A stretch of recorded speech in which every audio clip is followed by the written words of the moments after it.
வாசிக்கலாம் வாங்க. லூக்கா நற்செய்தி அதிகாரம் 10. இதற்கு பின்பு ஆண்டவர் வேறு 72 பேரை நியமித்து அவர்களை தாம் போகவிருந்த எல்லா ஊர்களுக்கும் இடங்களுக்கும் தமக்கு முன்னே இருவராக அனுப்பினார். அப்போது அவர் அவர்களை நோக்கி கூறியது, அறுவடை மிகுதி, வேலையாள்களோ குறைவு. ஆகையால் தமது அறுவடைக்கு தேவையான வேலையாள்களை அனுப்பும்படி அறுவடையின் உரிமையாளரிடம் மன்றாடுங்கள். புறப்பட்டு போங்கள். ஓநாய்களிடையே ஆட்டுக்குட்டிகளை அனுப்புவது போல் உங்களை நான் அனுப்புகிறேன். பணப்பையோ வேறு பையோ மிதியடிகளோ எதுவும் நீங்கள் எடுத்துச் செல்ல வேண்டாம். வழியில் எவருக்கும் வணக்கம் செலுத்த வேண்டாம். நீங்கள் எந்த வீட்டுக்குள் சென்றாலும் இந்த வீட்டுக்கு அமைதி உண்டாகுக என முதலில் கூறுங்கள். அமைதியை விரும்புபவர் அங்கு இருந்தால் நீங்கள் வாழ்த்தி கூறிய அமைதி அவரிடம் தங்கும். இல்லாவிட்டால் அது உங்களிடமே திரும்பிவிடும். அவர்களிடம் உள்ளதை நீங்கள் உண்டு குடித்து அந்த வீட்டிலேயே தங்கியிருங்கள். ஏனெனில் வேலையாளர் தம் கூலிக்கு உரிமையுடையவரே. வீடு வீடாய் செல்ல வேண்டாம். நீங்கள் செல்லும் ஊரில் உங்களை ஏற்றுக்கொண்டால் உங்களுக்கு பரிமாறுவதை உண்ணுங்கள். அங்கு உடல் நலம் குன்றியோரை குணமாக்கி இறையாட்சி அவர்களை நெருங்கி வந்துவிட்டது எனச் சொல்லுங்கள். நீங்கள் செல்லும் ஊரில் உங்களை ஏற்றுக்கொள்ளாவிட்டால் அதன் வீதிகளில் சென்று எங்கள் கால்களில் ஒட்டியுள்ள உங்கள் ஊர் தூசியையும் உங்களுக்கு எதிராக உதறிவிடுகிறோம்.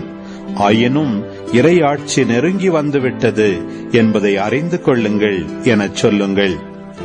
அந்த நாளில் அவ்வூர் பெறும் தண்டனை சோதோம் நகரினர் பெறும் தண்டனையை விட கடினமாகவே இருக்கும் என உங்களுக்கு சொல்கிறேன். கொராசின் நகரே, ஐயோ உனக்கு கேடு! பெத்சாய்தா நகரே, ஐயோ உனக்கு கேடு! ஏனெனில் உங்களிடையே செய்யப்பட்ட வல்ல செயல்கள் தீர் சீதோன் நகரங்களில் செய்யப்பட்டிருந்தால் அங்குள்ள மக்கள் முன்பே சாக்கு உடை உடுத்தி சாம்பலில் உட்கார்ந்து மனம் மாறியிருப்பர்.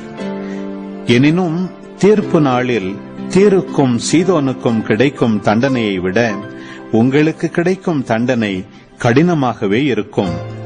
கப்பர்நாகுமே, நீ வானளாவ உயர்த்தப்படுவாயோ? இல்லை, பாதாளம் வரை தாழ்த்தப்படுவாய். உங்களுக்கு செவிசாய்ப்பவர் எனக்கு செவிசாய்க்கிறார். உங்களை புறக்கணிப்பவர் என்னை புறக்கணிக்கிறார். என்னை புறக்கணிப்பவர் என்னை அனுப்பினவரையே புறக்கணிக்கிறார். பின்னர் 72 பேரும் மகிழ்வுடன் திரும்பி வந்து, ஆண்டவரே, உமது பெயரை சொன்னால் பேய்கள் கூட எங்களுக்கு அடிபணிகின்றன என்றனர்.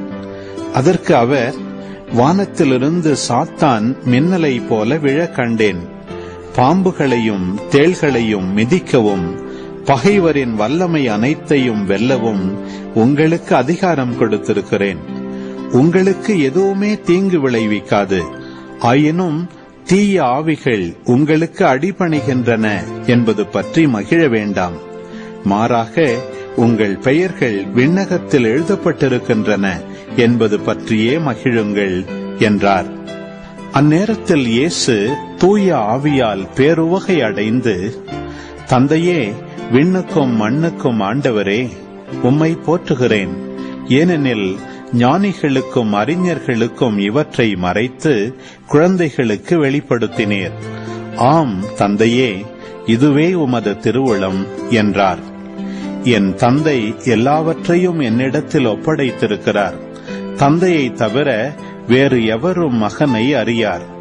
தந்தை யார் என்று மகனுக்கு தெரியும். மகன் யாருக்கு வெளிப்படுத்த விரும்புகிறாரோ அவருக்கும் தெரியும். வேறு எவரும் தந்தையை அறியார் என்று கூறினார். பின்பு அவர் தம் சீடர் பக்கம் திரும்பி அவர்களிடம் தனியாக, நீங்கள் காண்பவற்றை காணும் வாய்ப்பு பெற்றோர் பேறு பெற்றோர்.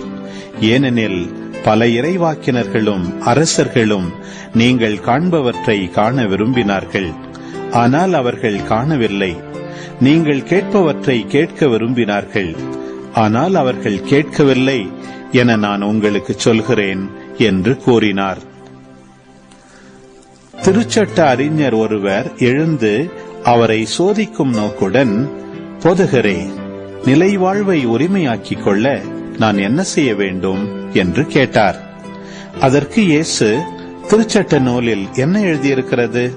அதில் நீர் என்ன வாசிக்கிறீர் என்று அவரிடம் கேட்டார். அவர் மறுமொழியாக, உன் முழு இதயத்தோடும் முழு உள்ளத்தோடும் முழு ஆற்றலோடும் முழு மனத்தோடும் உன் கடவுளாகிய ஆண்டவரிடம் அன்பு கூர்வாயாக. உன் மீது நீ அன்பு கூர்வது போல் உனக்கு அடுத்திருப்பவர் மீதும் அன்பு கூர்வாயாக என்று எழுதியுள்ளது என்றார். இயேசு, சரியாய் சொன்னீர், அப்படியே செய்யும், அப்பொழுது வாழ்வீர் என்றார். அவர் தம்மை நேர்மையாளர் என காட்ட விரும்பி, எனக்கு அடுத்திருப்பவர் யார் என்று இயேசுவிடம் கேட்டார். அதற்கு அவர் மறுமொழியாக கூறிய ஓமை, ஒருவர் எருசலேமிலிருந்து எரிகோவுக்கு போகும்போது கள்வர் கையில் அகப்பட்டார். அவருடைய ஆடைகளை அவர்கள் உரிந்து கொண்டு அவரை அடித்து குற்றுயிராக விட்டு போனார்கள். குரு ஒருவர் தற்செயலாய் அவ்வழியே வந்தார். அவர் அவரை கண்டதும் மறுபக்கமாக விலகிச் சென்றார். அவ்வாறே லேவியர் ஒருவரும் அவ்விடத்துக்கு வந்து அவரை கண்டதும் மறுபக்கமாய் விலகிச் சென்றார். ஆனால் அவ்வழியே பயணம் செய்து கொண்டிருந்த சமாரியர் ஒருவர் அருகில் வந்து அவரை கண்டபோது அவர் மீது பரிவு கொண்டார்.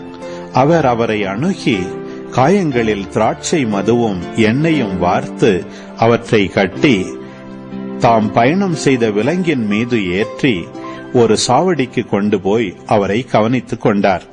மறுநாள் 2 தெனாரியத்தை எடுத்து சாவடி பொறுப்பாளரிடம் கொடுத்து, இவரை கவனித்துக் கொள்ளும், இதற்கு மேல் செலவானால் நான் திரும்பி வரும்போது உமக்கு தருவேன் என்றார்.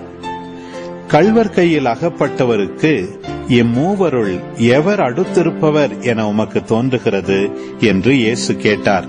அதற்கு திருச்சட்ட அறிஞர், அவருக்கு இரக்கம் காட்டியவரே என்றார்.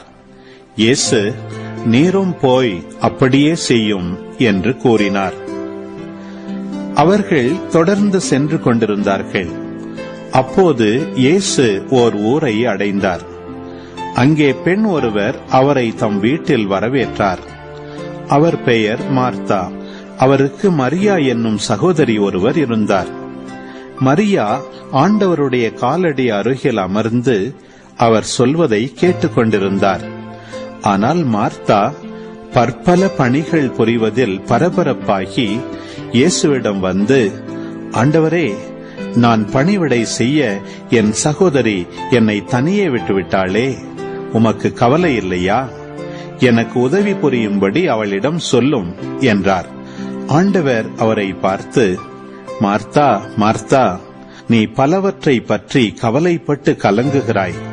ஆனால் தேவையானது ஒன்றே. மரியாவோ நல்ல பங்கை தேர்ந்தெடுத்துக் கொண்டாள். அது அவளிடமிருந்து எடுக்கப்படாது என்றார்.